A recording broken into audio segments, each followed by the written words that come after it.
more people. All right, I think we can start. It's 1:03 Eastern Standard Time. I'm sure there are going to be more people joining in. My name is Alex Frelichman. I'm with Telrad. And this webinar is conducted jointly with Federated Wireless. Ken Jackson is on Federated side. We'll talk a little bit more about PAL management and essentially how to take advantage fully about the PALs. As you know, we just recently finished the auction, so now there are more questions than we had a month ago, and we are here to address some of those anxieties and concerns. On that note, Ken, if you don't mind taking it from here. Fantastic. Thanks, Alex. Welcome, everybody. Pleased to be here today in conjunction with Telrad to try to start demystifying and helping everybody better understand the CBRS transition from GAA into PAL. We've got a series of information here that we hope will be useful to you, and then we'll save time at the end for questions. If you have questions, please put them into the chat window and we'll work to address them at the end of the webinar. So where are we at with PAL? Together, Federated and Telrad, we are here. We're ready to support your business and support you, whether you are a PAL licensee or you are continuing with GAA and don't understand what PAL may do to your existing deployments. We're going to work to address both sides of that equation in the webinar today. From an initiation perspective, today Telrad has got actually a base station, 5 high-powered CPEs, and I believe 3 additional high-powered CPE models coming in the near term that are Part 96 certified and ready to support your business and growth into CBRS. Likewise, Federated exited the initial commercial deployment in January this year and have been fully commercial. As a part of the certification of the SAS administrators, we already have been certified for PAL protection and management. Now we're getting the licenses and getting ready to start invoking what that means. So there are a number of facets around that. Federated is engaged with our colleagues from other SAS administrators, as well as our colleagues within the standards organization, WinForm. And we're putting things in place to operationalize the PAL implementation process. We're going to show some timelines here in just a minute and some other aspects around that. And then together, Federated and Telrad are working with you, our customers, to get ready for this rollout commencing early next year. So where have we been? Where were we going? Actually, the auction concluded towards the end of August. Winners were announced by the FCC very 1st of September, and the people who were successful in the auction have been doing form submission, down payments, and final payments. That now is all behind us, and here we sit at the very end of October waiting for the FCC to actually issue the licenses to those who completed the auction and submitted all the payments and paperwork. So looking into next month, November, and where we go to February, the next step is going to be the licensees are going to have the ability to log into a GUI that is independent of their SAS administrator and record their preferences for PAL channels. There are other algorithms that have been defined that include other components like how many licenses in a specific county did a particular licensee win. And as we all know, several of our counties are within a metropolitan area that is consisting of numerous counties, 2, 3, sometimes even 4. And so one of the other criteria for the algorithm will be whether or not a particular licensee has purchased licenses in contiguous counties. And in that case, the algorithm is going to do everything possible to allocate the same channels across contiguous counties. And then there are other factors, including each licensee being able to list their preferences if they have any for specific channels. So that will all be undertaken in the month of November. Coming out of that, very early December, by the way, this timeline is in conjunction with all of the approved SAS admins and working in conjunction with the WIN Forum. This is not a federated specific timeline. So 1st of December, the initial PAL channel mapping results are going to be published in a database that's going to be hosted by the WIN Forum. And then throughout the month of December, licensees are going to have the opportunity to request channel swapping. Obviously, the algorithms are still going to be put in place because there are a sequence of things and some, I'll say, prioritization on how those PAL channels have been put together. Not everybody who requests a channel swap is going to end up getting exactly what they ask for. But that process will commence throughout the month of December. And at the end of December will be when the final PAL channel mapping results are issued just in time for the new year. We then go into January, and there's going to be a series of interoperability tests that are going to be done first between all the SAS admins to make sure that we're exchanging information over the SAS to SAS protocols and that we're all interoperating according to everything that's been laid out. And then we're also expecting SAS to OEM testing. Telrad and Federated have been longtime ecosystem partners. Federated is the only SAS administrator that has a partner program, and we'll be doing interoperability testing during the month of January to ensure also that you have confidence that the Telrad radios will be working correctly with the Federated SAS for all the important PAL functionality. At the end of January, we're looking at the commencement of a phased PAL rollout. We'll talk about that a little bit more as the webinar progresses. And then going into February, at that point, migration of existing PAL license holders and existing grants will be completed. And at that point going forward, everything will be fully automated for PAL and GAA grants from a channel acquisition and transmission perspective. So that's our timeline. We're going to revisit this in a couple different ways as the webinar progresses here. So the next thing that I want to do is spend just a few minutes kind of talking about the end-to-end process and also part of what the SAS administrators, and in particular the Federated Spectrum Controller, which is our product name for our SAS, is going to be doing. Overall and in general, this is applicable to every SAS, but obviously we're focusing on the Federated SAS here today. So what is already in progress and to the large extent has been completed, starting from left to right, is that the PAL licensees have had to provide their respective SAS administrators their FRN, the FCC registration number that they have. Each SAS provides their customers a user ID, abbreviated UR-ID, and most of you are probably aware by now that user ID is programmed into, in this case, the Telrad domain proxy EMS, and that user ID is part of the authentication with the SAS. So this is a one-time input because the operator FRNs must be mapped over to the SAS user IDs. That information is then stored so that as a user ID is implemented and used to request grants, we then know that those grants are associated with a specific PAL license based on the FRN mapping. This is just a little bit of a nuance, but it has to do with how the FCC licenses are tracked in the universal licensing system versus how grants are actually requested from SASs using user IDs. So we have to do some mapping processes.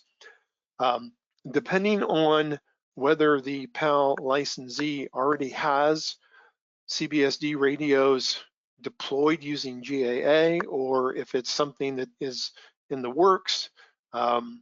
Basically, radios have to be registered in order for the SAS to then go about doing anything. And that's true whether it's GAA grants or PAL grants.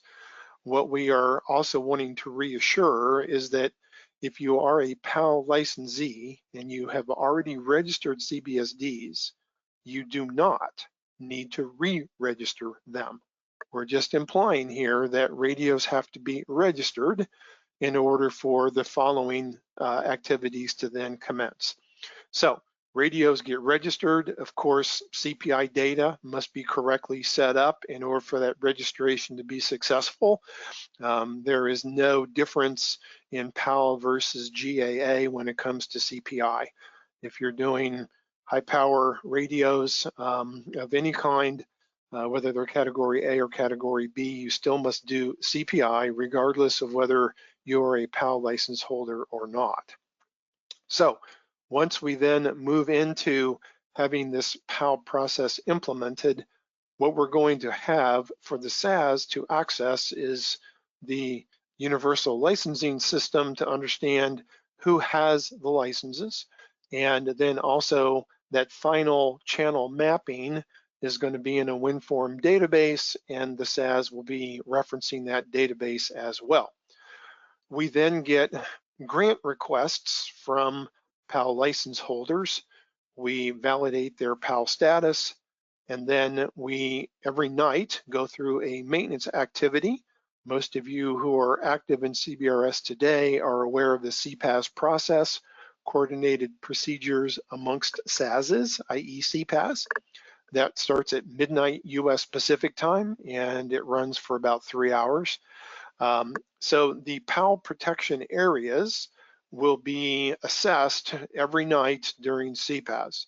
So similar to how activities with GAA work today, when you request a PAL grant, that may or may not be immediately implemented, and then the PAL protection area will be calculated every night during CPAS. When we come out of CPAS, there may or may not be changes to GAA grants within the PAL protection areas. We're going to go into this in a little more detail in the very next slide. The output of all this is that PAL holders with grants associated with their PAL licenses are then protected from GAA users using those same PAL channels. And that's all within the PAL protection area, as well as the area just outside of it, as we're going to now see in this next slide. I'm going to have some animation come here in a minute, but just to kick this slide off, what we're showing here is a section of New Jersey, and we're showing Middlesex County with bordering counties. And what we're showing within Middlesex County is two operators, operator A, who happens to be a PAL licensee, and operator B, who does not have PAL licenses and is operating going forward under GAA. Now, the key thing here is the location of operator A and B and where PAL protection areas are going to exist. I'm going to also augment this slide at the end to show another scenario that we didn't explicitly cover, but I want to also cover in real time here during the webinar. So basically, this is where we're at today, multiple operators within a county. Today, everybody is operating under GAA, obviously, since we don't have PAL yet in place. Now, operator A and B in Middlesex County, we showed two base stations. These could be BTSs, they could be high-powered CPEs. We'll refer to them as CBSDs going forward. Now, they could be very close to each other using the same GAA channels, but having sectors and azimuths that point away from each other. So in theory, it could be possible that you could have two operators using the exact same GAA channels and not interfering with each other. The other scenario is they could be interfering with each other, but they're existing today. And so what will happen once operator A associates all of their PAL information we've talked about earlier into the SAS, and the SAS then completes the very first CPAS for PAL once PAL is in place. We're then showing in blue a circle around operators, the operator A's CBSD, and that circle is the PAL protection area, otherwise known as a PPA. So a couple different things about this.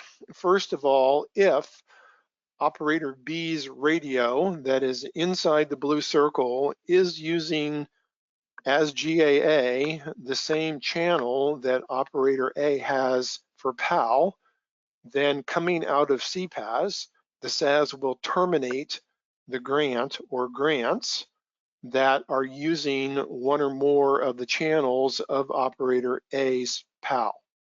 Clearly, operator A may have a single 10 megahertz PAL grant, could have multiple 10 megahertz PAL channels depending on the results of the auction.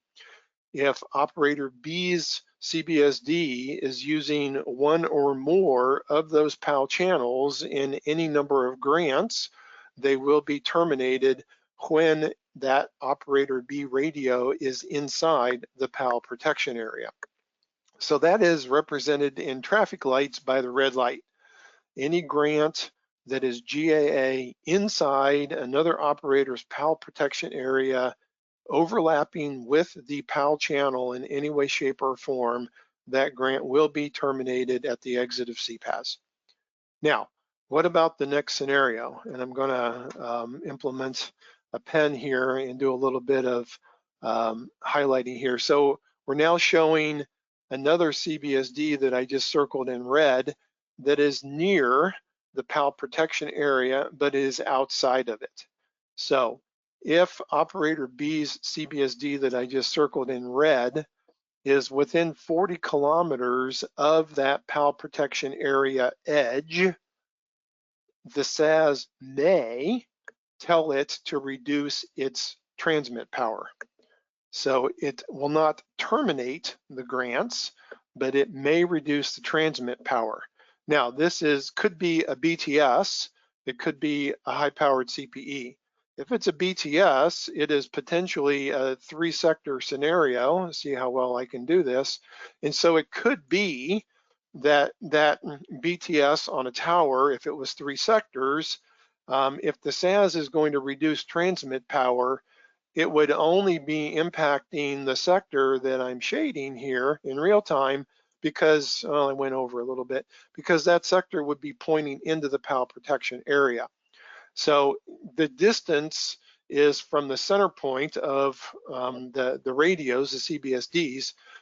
If it turns out that the SAS computes power going into the PAL protection area could cause interference to any of operator A's radios inside the protection area, that would be when the SAS would make a request to operator B's radios to reduce transmit power.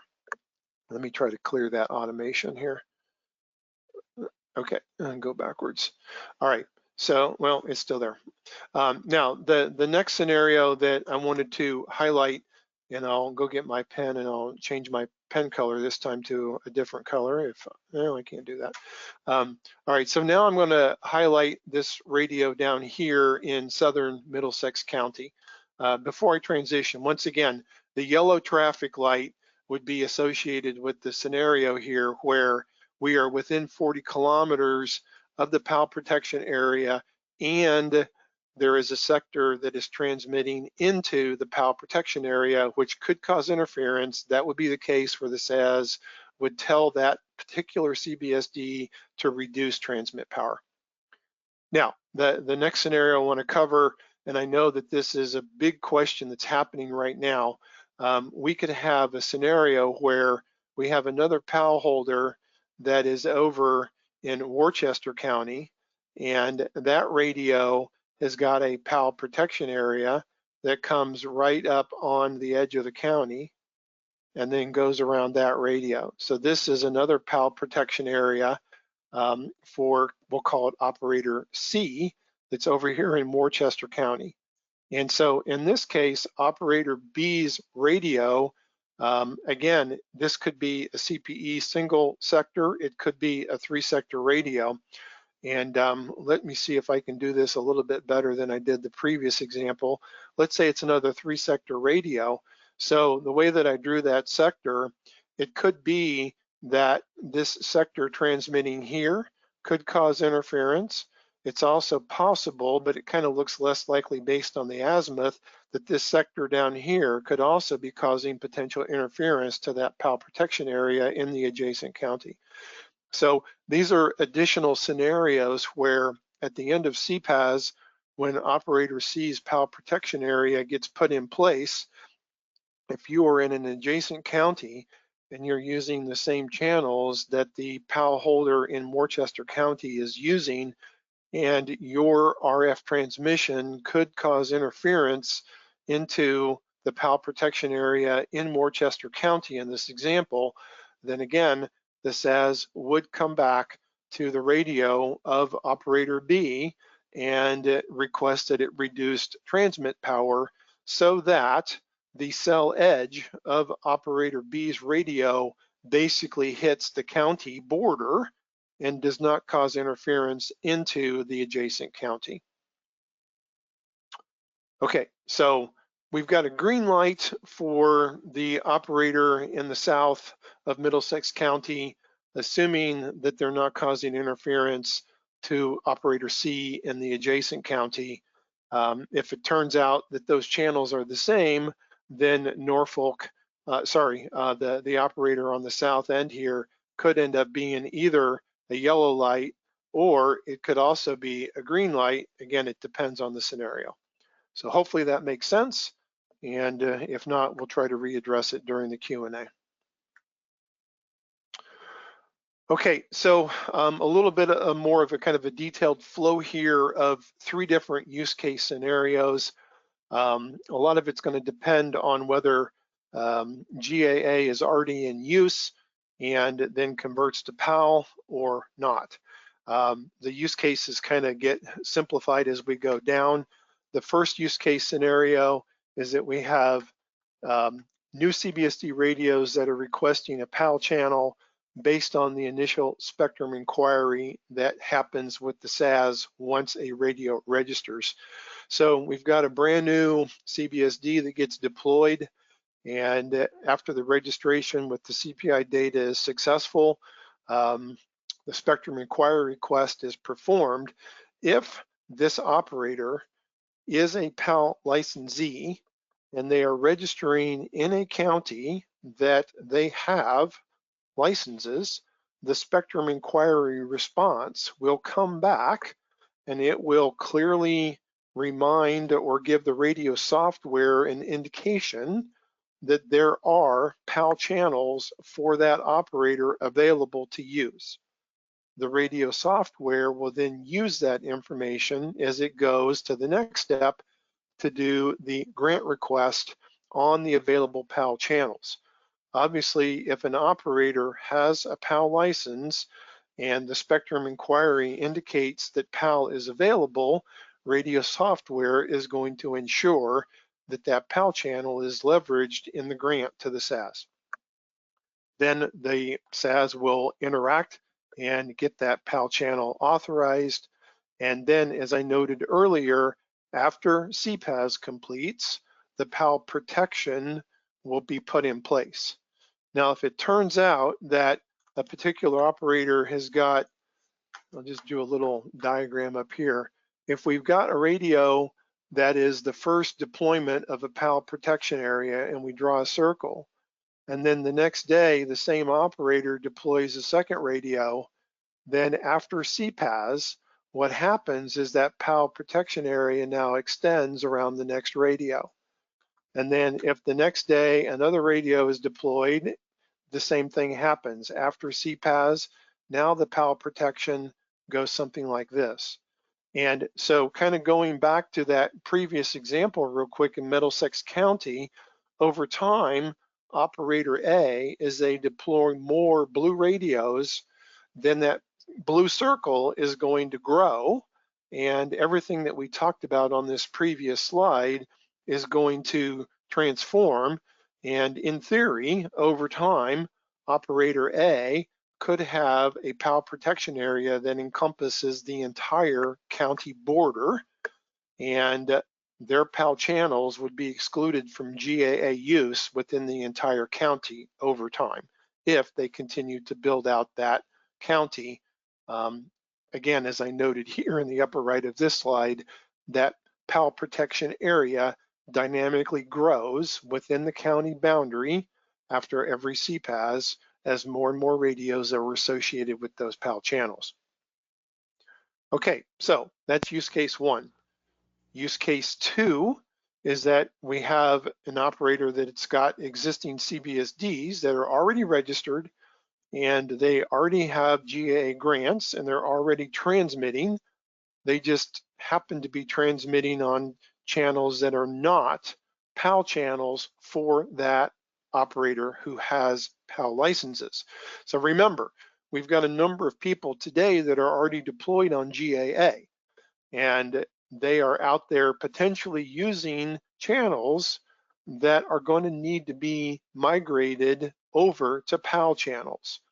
How will that happen? Well, one of the ways is through automated software that the CBSD radios can periodically issue a spectrum inquiry request to the SAS. And once the PAL channel availability within the spectrum inquiry starts coming back in January, once we implement the PAL functionality in the SAS, then the radio software can go request new grants and do that associated with the PAL channels. Then the CBSD would get those channels and those grants authorized, and then after CPAS, that PAL protection area would be drawn and the PAL protection would start. Question, Ken. So while it's going to be requesting the PAL, does it mean the downtime until the CPAS, or is it going to be transparent? That's a great question, Alex. So everything depends on how everything works today through all the existing processes. If it turns out that those PAL channels are available to be used and there are no nearby incumbents, then that grant can in theory be immediately authorized by the SAS, and the CBSD could start transmitting on the PAL channels right away. There also is the case where there could be incumbents or other reasons that the SAS would mark that new PAL grant into the IAP pending status, response code 501, and the new grant would have to wait until CPAS in order for everything to clear IAP and become authorized. So there are a few variables there. And remember, we do not have GAA coexistence yet today in an automated fashion between SASs. So the other thing that obviously could exist here is that if we have multiple operators that are nearby each other, they may be operating on separate channels today.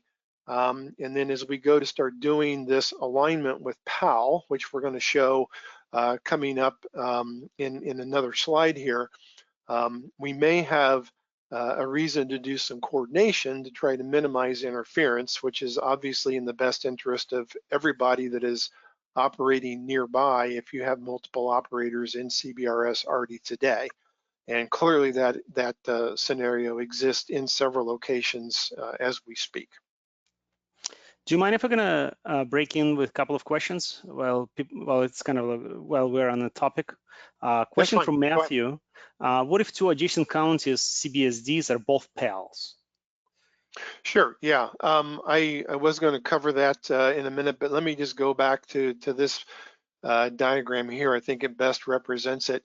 So I actually mentioned during the timeline slide 3 earlier, that as a part of getting ready for the PAL channel assignments, if it turns out that operator A won PAL channels in both Middlesex County and Worcester County, maybe even Norfolk and Essex and Suffolk.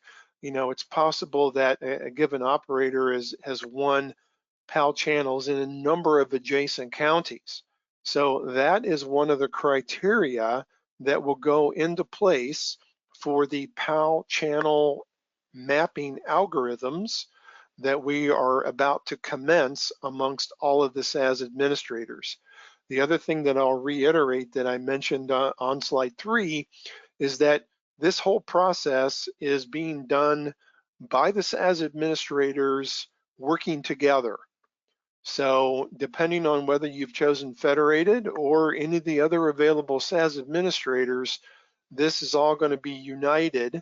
And what we will attempt to do, which clearly will help in the mobility case, but it could also help if you are a fixed wireless deployment and you have BTSs and high-powered CPEs. It could be possible that you could have a high-powered CPE in Worcester County that is right on the edge of the county line, and it's working with a BTS in Middlesex County, because that ends up being the best signal strength for the high-powered CPE. So if there are adjacent counties with adjacent PALs, then the SAS is going to do everything it can to make sure that a given PAL licensee is going to have the same channels across adjacent counties. It's not guaranteed, but we're going to do everything possible to try to make sure that that's the case. Awesome. So it's 34 minutes into, so let's continue going, and there are more questions. It's quite interesting from Jason. Hello, Jason. As well. So let's continue going, and we're going to leave the Q&A for a little bit later. Okay, sure. I've only got a couple of slides here, and then we'll be at the Q&A. So the final use case scenario is that you've got a PAL licensee that has GAA spectrum already, and this in particular is going to be the case with the Federated SAS implementation. It is an optional case, so I can't speak on behalf of my competitors. But if you're using the Federated SAS and you have GAA grants in place, and those GAA grants are aligned with your PAL license channels, you don't have to do anything. Federated SAS is going to immediately create those into PAL protection areas. But again, that is based on the fact that your GAA channels and grants are aligned with your PAL licenses once they are issued at the end of December. Okay, so just kind of another version of the timeline of the phase migration. Again, this is in conjunction with all of the SAS administrators.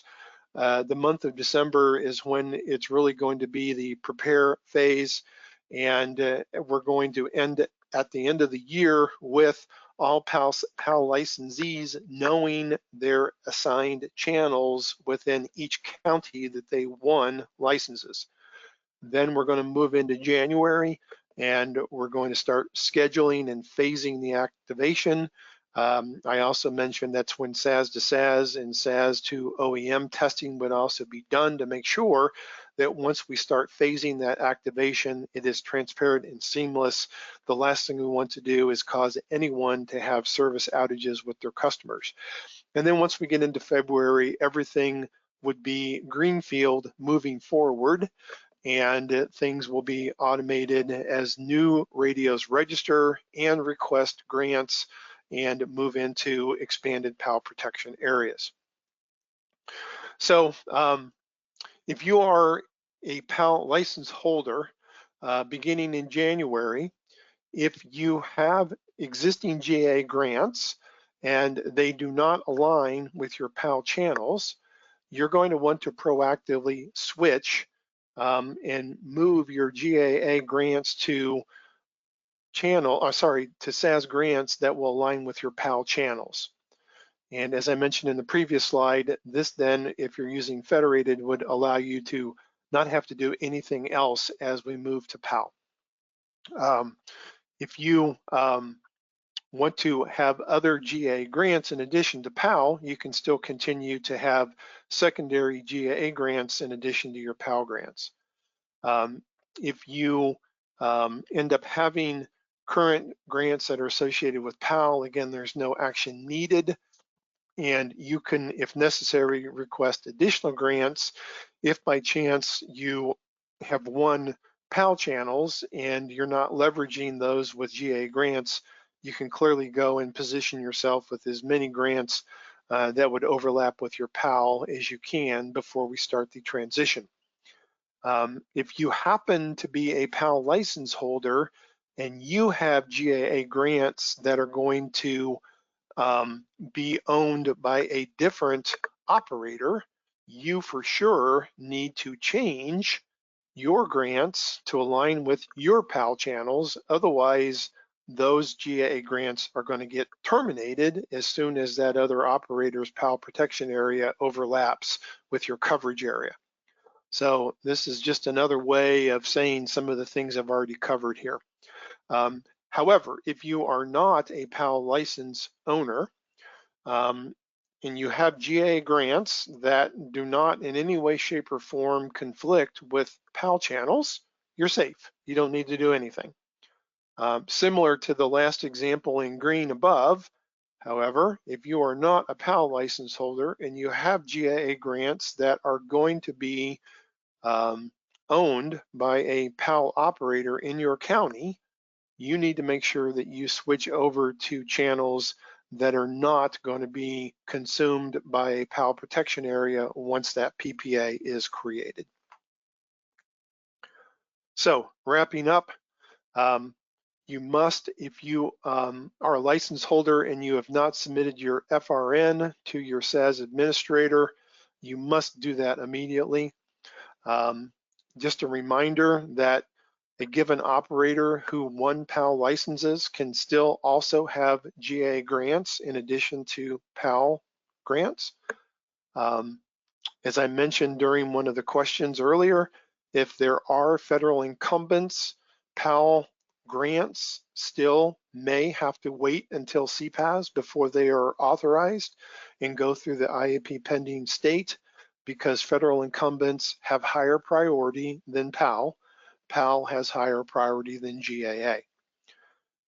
Again, PAL protection may lead to the termination of conflicting GAA grants within a PAL protection area within a specific county.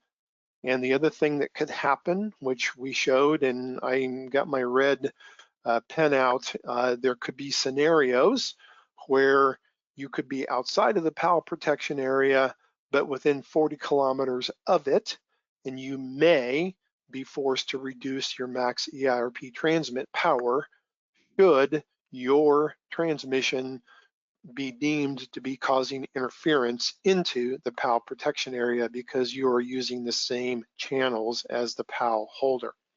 Okay. The final thing in bold, again, I've said this a few times, if you're a Federated SAS user and you have aligned your GAA grants to your PAL channels, the SAS will automatically invoke PAL protection areas for you once we put that software in place. One of the great things about being a Telrad customer, and if you need CPI training and you have not done that yet, we are offering a special promotion as a part of this webinar. Please take note, the code is Telrad, easy to remember. You can go out to that great big long URL. You can also simply type in cpi.federatedwireless.com and you will get out there as well. And you can sign up for our CPI training course, use that code Telrad with a capital T, and you will then get a $100 discount on your CPI training from Federated Wireless. And in closing, before we finish the Q&A, just a few things that you may not be aware of when it comes to Federated Wireless as a SAS administrator. We are absolutely telco grade 5 nines service availability. One of the really important things to note, if you are an operator deploying along the continental United States coastline, we are the only SAS administrator at this point in CBRS that has a fully deployed redundant ESC sensor network. And then on top of that, that network has been in commercial operation for over a year, and we've been fine-tuning it. We actually know real Navy ships versus false alerts. And so we're right now the only SAS administrator that can give you the spectrum and not be suspending your radios due to false positives. As I mentioned with Telrad and other OEMs, we've got a partner program. We're the only SAS administrator that ensures your radios interoperate with our SAS, and that's an ongoing program. We've got a stood up knock. We answer the phone if you call. We respond to support tickets very quickly if you open one. We also now have a portal called My Federated, and you can also get a lot of knowledge there from our knowledge base and community forum. We've mentioned our CPI training program. We've trained more CPIs than any of the other trainers that are out there. And we're not going to compete with you, and we're not going to try to extract any of your customers' data. We're here to be a SAS administrator and to partner with you and Telrad to go have success with CBRS. So you probably know Alex's contact. My contact is here as well. I've also provided the My Federated URL, which is our community knowledge base. And for our SAS customers, it's also where you open up your support tickets. So that's all from me. Alex, what other questions do we have? Well, on a positive note, I don't feel the only art deficient person on this call. I always say that my art skills equal to about 5 years older. So it's good to see that we are drawing with a similar way. But on a serious note, Ken, thank you. That was educational. I have questions. Okay.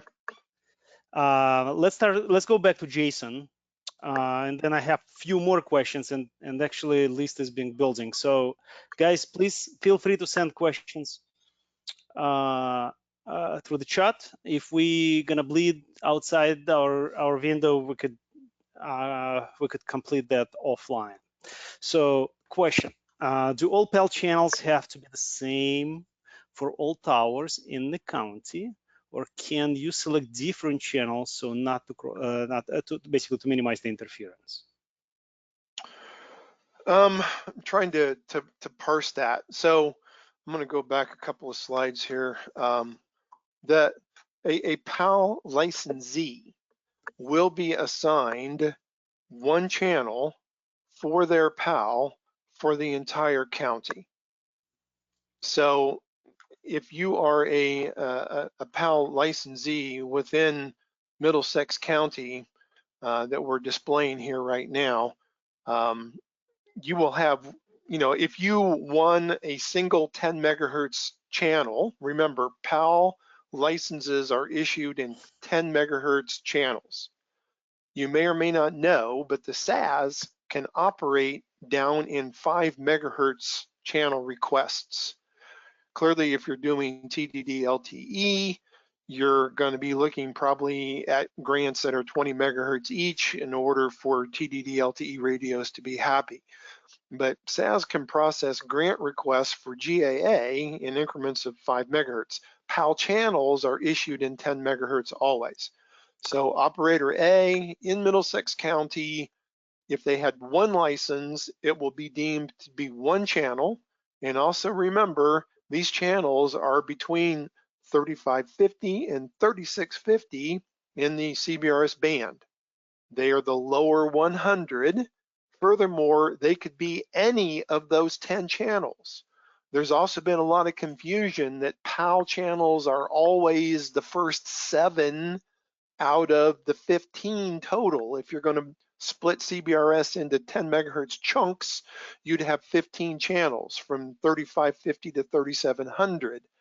The Part 90 Subpart Z NN licenses were the 3.65 to 3.7. Obviously, those are starting to expire, but PAL channels could be any of the 10 channels from 3550 to 3650. All right, but if a scenario, let's say we in abstract, you have a 4-sector tower, east, west, north, south, right? Sure. You have 20 megahertz to 10 megahertz slices for that particular geography. Let's say north and south will use slice number A, and east and west will use slice number B. Okay. How does protections apply in that particular scenario? Okay, so the PAL protection area is drawn around the latitude and longitude of the CBSD. It's not dependent upon the azimuth and the other CPI data. It could be sitting on the ground, it could be on a 200-foot tower. All of the CPI data, including the azimuth, is not part of that criteria. It's where it is, point on the map, and then the PAL protection area is drawn around it. So your kind of A/B reuse scenario, if you're going to use, I mean, if you only have one PAL channel, if you want to use it within all 4 sectors, then you're going to have to do, well, that would end up, I guess, kind of being more like an omni antenna versus a sectorized antenna. Maybe I'm missing the question. Well, no, it's an A/B reuse, but it's 2 different 10 megahertz slices. They may be next to each other, but they're not the same frequency. So one may be at 3550, well, at 3560, and another one may be at 3570, just as an Okay. example. All right, yeah, so that's part of what was throwing me off, was that if you only had a single 10 megahertz PAL license, I wasn't quite sure how you could do that. And so it would be A and B on top and A and B on bottom, correct? Mm-hmm. So it would be A over here and B over here, and then you would be doing A over here and B over here, correct? Yeah. Okay. And so, I mean, in that case, again, the PAL protection area would be drawn around the center point of that of where those radios are, latitude and longitude, at least as I understand it. I'm not going to admit to be 100% knowledgeable of the nuances of the algorithms, but my understanding is that PAL protection area is based on the location, not on azimuths and other things. Awesome. All right, Jason, if you don't mind, I'm going to rephrase your second question. Are there any limitations within Federated if let's say a service provider does have a PAL slice, and then he wants to grab another slice from a GAA over another, non-contiguous carrier? Is there a limitation within Federated that would not allow it to happen? I'm going to answer that 2 different ways. It's a great question. Thanks for submitting it. Let's talk about contiguous and non-contiguous, because that's going to play a factor in the radio's ability to carrier aggregate those and other things like that, depending on what you're doing. First of all, the straightforward, simple answer is, can a PAL holder have a combination of PAL grants with the SAS and GAA grants with the SAS at the same time? The answer is, for sure, absolutely, without a doubt, yes.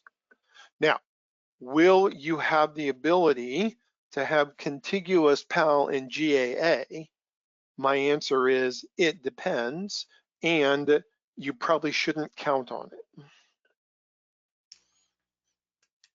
Okay, but then with the contiguous, it's going to be an issue to manage, because one is PAL, one is GAA, so those are 2 different styles, grant styles, essentially.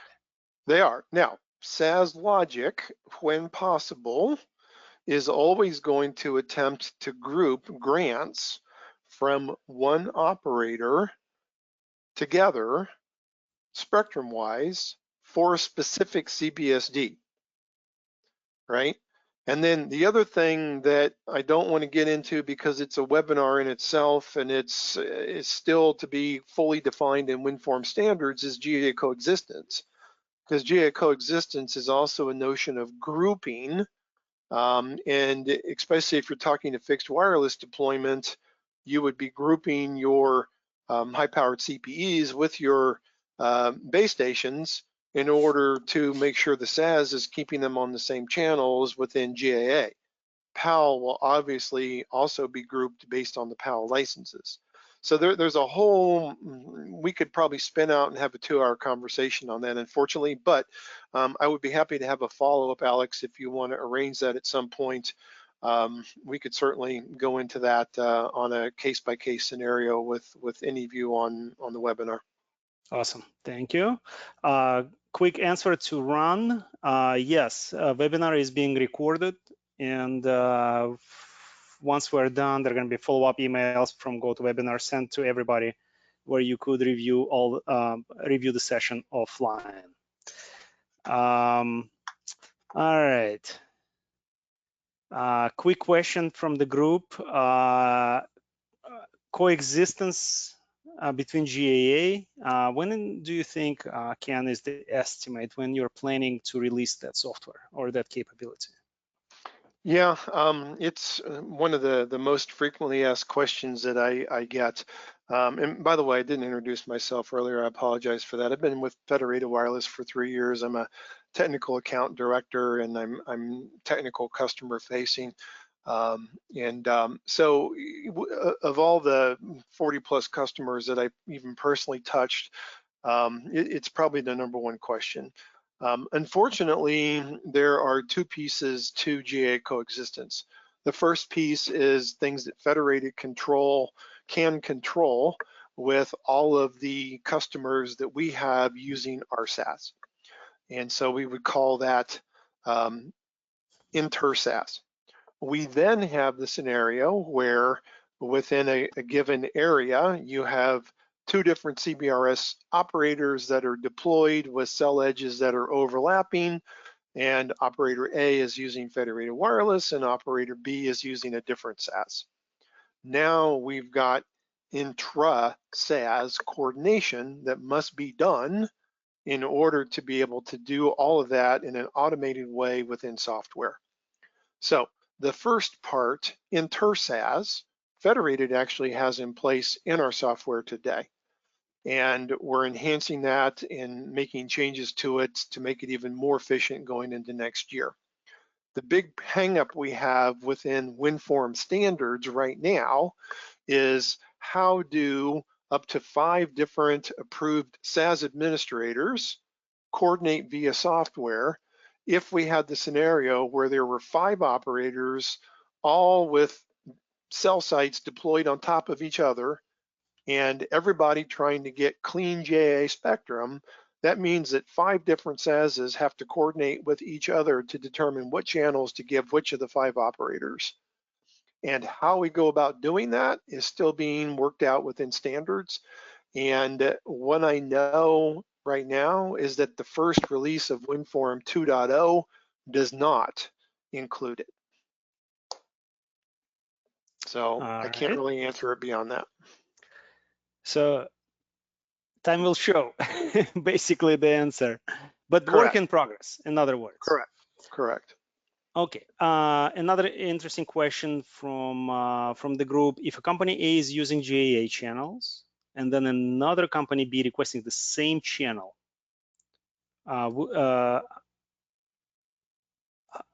Jason, is this same channel from GAA or as a PAL? So I'm assuming GAA. So if 2 neighboring service providers requesting same channel under GAA in a very similar geography, what happens? Yeah, that's GAA coexistence. And so today, if both of those operators are using the federated SAS, we're going to identify that and we're going to proactively reach out and we're going to try to help you both coordinate so that you don't interfere with each other. Obviously, there's still the ability to do the old-fashioned spectrum analyzer and go out and see what channels are clean and move yourself.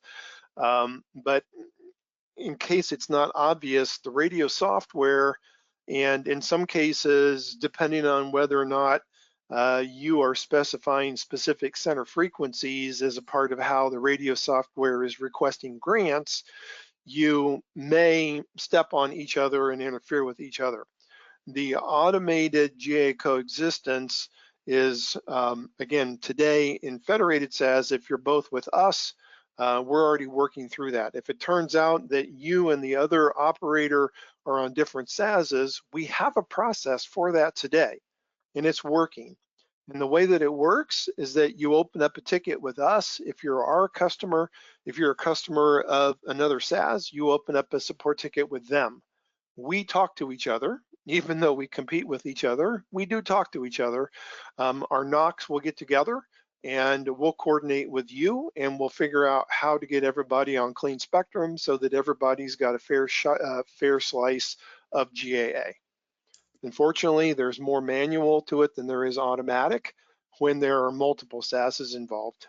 That's how things are working today. Got it. Thank you.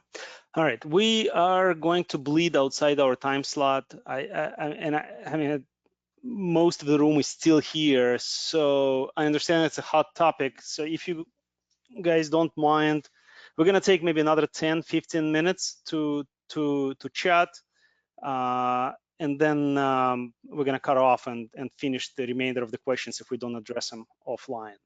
Sounds so great. Question from Drew is, he would like to clarify, it seems that sectorization is ignored inside of PPA, but the SAS is sector aware in areas near the PPA. Is that correct? Can you try to restate that? I'm not quite following it, I'm sorry. So when we are defining PPA, it's defined around the CBSD, even though there isn't a very particular azimuth. Correct. For a sector. But the protection is around that particular device, regardless of the azimuth of the coverage, basically. Correct. Okay. Yes, Drew, that is correct. Where are PAL licenses? Let me further elaborate. Sorry, Alex. There is the PPA is a contour, and again, I will caveat that I'm not a software developer that's implemented the algorithms, but when you go in group, and I was trying to show it on this, did it move forward? Or was I trying to show it on this next slide? In the upper right, that contour is not a circle per se. It is a contour, right? And so I wish I could get this dumb thing to give me a different color. But the reality is that contour, it does take into account various different implications of the PAL grants, and then as more radios are added, that contour continues to grow and expand. They're not round circles. And so if I am a little bit off in regards to sectors, I mean, the SAS does know, and it does compute propagation. And so perhaps I'm going to, in real time, pseudo update what I said earlier. Those contours are drawn based on how the SAS is determining the propagation of the PAL grant as it's transmitting. The SAS takes into account the National Terrain Database and the National Land Category Database and all kinds of other things, and how it determines RF propagation from a particular radio. And based on me talking out loud, I am going to say that the PAL protection area would be taking into account sectorization in how it's drawn, along with the lat and long of the radio where it's located. And that would be how, if we go back to this version of the PPA, you would have a contour Now, keep in mind, again, that the county boundary impacts that contour. And so if you're up against a county boundary on one side of a PPA, you will eventually have what we'll say is a hard boundary. But when you're outside of that county, you know, if the county is over here and the PAL protection area is growing, then that contour is going to expand as the SAS computes that propagation and that contour grows. But it will be hard lined along the county boundary. Mm-hmm. All right. Is there a way for people to see who uses PAL, or if there is a PAL resort in a particular geography? Like through when they log into Federated portal, how do they know that there is a PAL in this particular geography, and what are those channels? Yeah, so the Federated SAS portal is not going to explicitly tell an operator what PAL channels they have. That'll be communicated through the PAL channel mapping process. Let me go back to our time frame. So the timeline that we showed in one of the first slides here. So end of December, the final PAL channel mapping results are going to be communicated. That's going to be published, to my knowledge, through an FCC public notice. And so as a result, everyone using CBRS would then be able to know per county who has what PAL channels, which would then by default let you know what channels are available for GAA. So therein lies your answer. That will then also be, as I noted here, stored in a WinForm database. What I'm not quite sure of is if anybody has the ability to query that database or only SAS admins, but ultimately the PAL channels will be communicated to everybody through a public notice around the end of December, is my understanding. All right. I know we are addressing it to Drew, and then Matthew, your question is almost the same. I wonder if that is adequate, or if you would like us to provide a link to the FCC website where winner information is available. Okay, that's clear. I'm kind of scrolling to the list. One more question. Can I use PAL questions as GAA if PAL owner is not using those channels at the moment?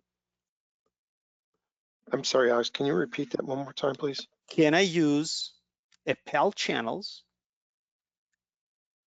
as GAA, under GAA, if a PAL owner is not using those? Oh, If he's not yes, for sure, for sure. Yes, that's a great question, and I apologize that I did not completely, I tried to address that. I'm trying to get my slides to advance here.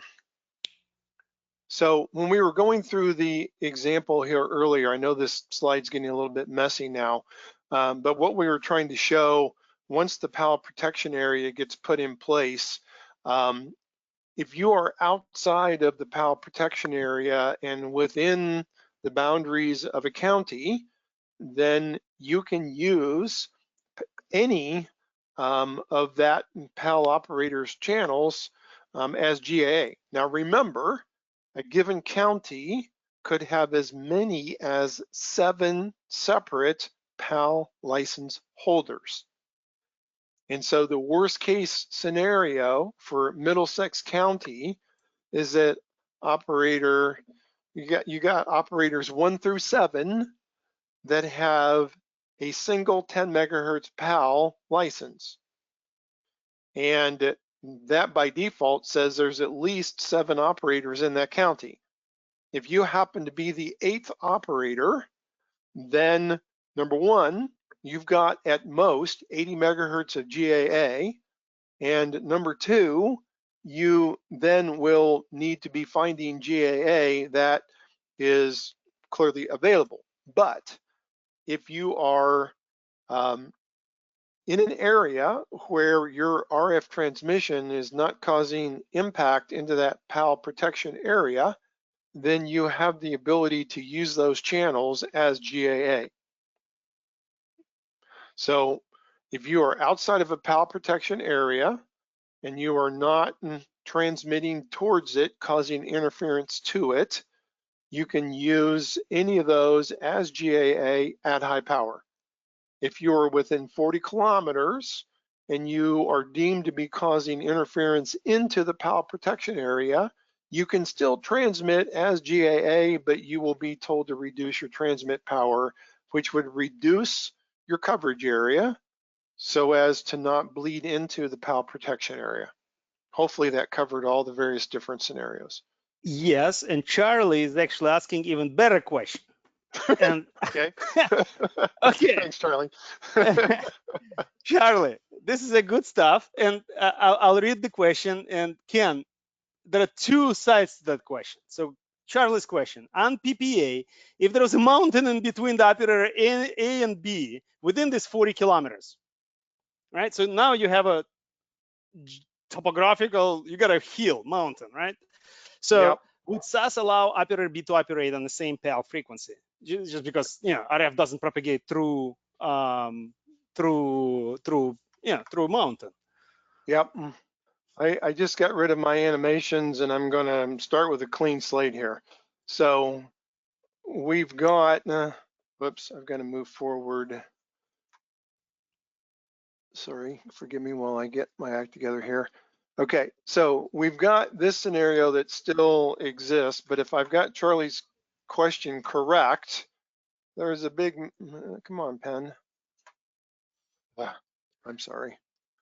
The answer to your problems is called Mac. I'm using, no, sir, I'm using a Mac. I'm on two screens though, and I can't get the pen color to work. Basically, there's a mountain that is between operator B's. Maybe it's because it wants me to say I want red. Here we go. Okay, we've got a mountain range right here. Yeah, is that correct? Yep. Okay, so the SAS takes that into account, and there would be a much higher probability that this particular CBSD, who has a sector blasting this way, could operate at max EIRP because he's blasting into the side of a mountain or a hill. Now again, CPI parameters will play a big role here, in particular the height and the down tilt and the azimuth and the beam width. So we all know that those CPI parameters are important, but here's a good example of where they're going to be really important. And so if it's a small rolling hill, maybe not. If you happen to be on the edge of a cliff, which does exist. I mean, sometimes as I travel around, you fly into, I mean, there's even places in California and others where you go land and there's big mountains that are all around. And if you're down in the valley and that PAL protection area is on the other side of what happens to be a pretty steep, you know, quote unquote mountain, yes, that could be a scenario where that CBSD could transmit at maximum power using PAL channels as GAA. Okay. Now, same scenario, coastal. We bring Okay. it closer to the coast. What happens then? So you have a mountain range, let's say 50 miles off the coast. How does that impact the DPA? Yeah, so it's a very similar scenario. So in this case, we're transitioning and we're not going to talk about PAL for the moment. We're going to talk about a Navy ship in the water that turns on its aircraft control radar system, and a ESC sensor detects that, and now we have one or more impacted channels. As you all know from your CBRS 101, Navy ships typically are going to occupy two 10 megahertz CBRS channels. And depending on your grants, that's going to impact one or more grants and cause them to be suspended if you're on the move list. So I can just kind of draw the US coastline here real quick. And then we've got a mountain range here. And we've got Noah's Ark out here, a really bad boat. And you've got a radio that's over here on the other side of the mountain. Now, keep in mind that this distance, depending on where you're at, coming inland, can be as much as almost 500 kilometers, especially if you're along the East Coast. If you're on the West Coast, they're smaller than that. But that's referred to as the DPA neighborhood, which is out here like this, right? And so if you are within the DPA neighborhood, but you're on, we'll call it the west side of a mountain range between you and the water, then there is a really good chance that your radio will not be on the move list. And it's only when your CBSD is on the move list that you would be impacted by Navy radar. That's the key differentiation there. It's not where you're at physically, it's whether or not you are on the move list or not, as long as you're within the DPA neighborhood. So hopefully that clarified that. It's not related to PAL, but it's a similar type of scenario, yes. It's similar, but again, PALs are allocated in the lower 100 megahertz, right? So, yes, and they that's the are. same DPA subjected territory, I guess. Yeah, now let's double click on that. I didn't cover this earlier, but it's a fantastic segue. What happens if you're using a PAL channel and you're on the move list and a Navy ship lights up his radar? Will you get suspended? The answer is you will. However, part of what we're going to be doing to enhance PAL functionality going into next year is that we could offer up a channel change so that you could go move to different channels and lessen the suspension. So you have to remember that CBRS is a tiered architecture, right? It's that pyramid. Most everybody has seen it at this point. GAA is down here, PAL is in the middle, and then federal incumbents are up on top. And so the Navy ship is here, right? And so Navy takes precedence over PAL, PAL takes precedence over GAA. But PAL channels can still be suspended if they're on the move list, and that is just a reality. But being offered alternate channels, and that's not something that's implemented right now, but we're working to get that implemented. What that also could imply would be if a PAL holder is moved to a different channel during Navy suspension, and there was a GA user using it, that GAA grant could then end up being impacted while the PAL holder gets moved. But again, those are future enhancements. Right now, today, the basic aspect would be PAL grants will be suspended just like GAA grants if they're on the move list and subjected to that suspension. Awesome. And to further support what you just said, Ken, Telrad is working, and this is for the group. Telrad is working on certain automation that will be implemented to, when the time comes, that when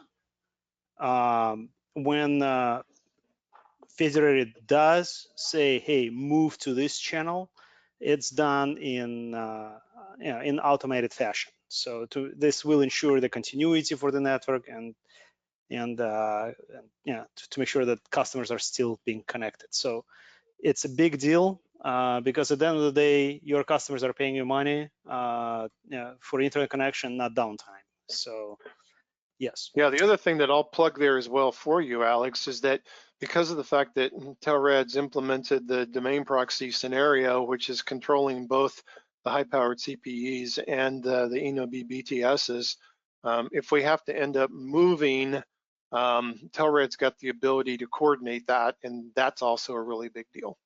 Yep, yep. And question from Susan. Hello, Susan. Do PAL channels get assigned dynamically per day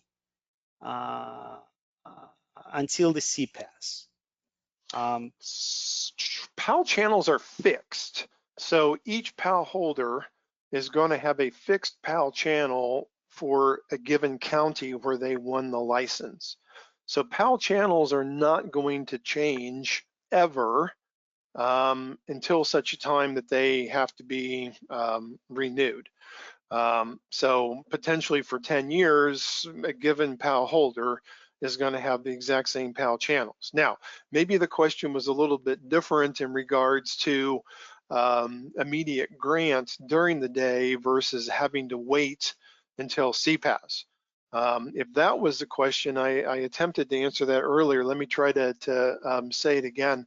And we can kind of use this scenario that we've got drawn down here about the Navy, right? And so if this CBSD that we previously were talking about for the DPA neighborhood situation, if it is a new grant and it's requesting PAL and it's within the DPA neighborhood, but let's say that that mountain range actually wasn't there and maybe it's fairly close to the coast, then there is a good probability that that radio will go through a suspension, which is called the IAP pending 501 response code, until CPAS before it is allowed to transmit in the authorized state. That's how GAA grants work today, and PAL grants will be subjected to the same type of scenario if the SAS must wait until CPAS. You have to remember that the SAS is much, much more than just a database. And so there are some intensive computations that get done every night in CPAS. It's actually why SASs are done in the cloud as well and not running on a little server in your IT closet. It's a massive amount of computations.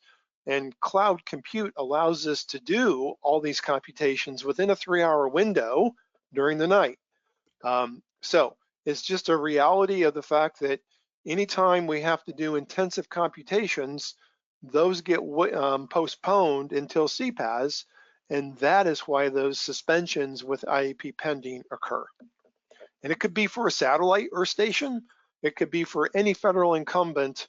PAL channels are subjected to IAP pending, just like GAA.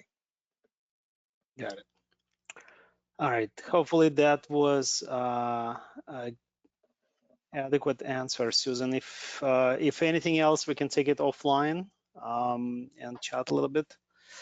All right, now on that note, I would like to be respectful to everybody's time. I mean, it's actually, I've never seen anything like that. 90% of people from the event are still here. So, so thank you, Ken, Federated team. Thank you, Terran, for organizing this event. And would like to really genuinely express my appreciation for your time.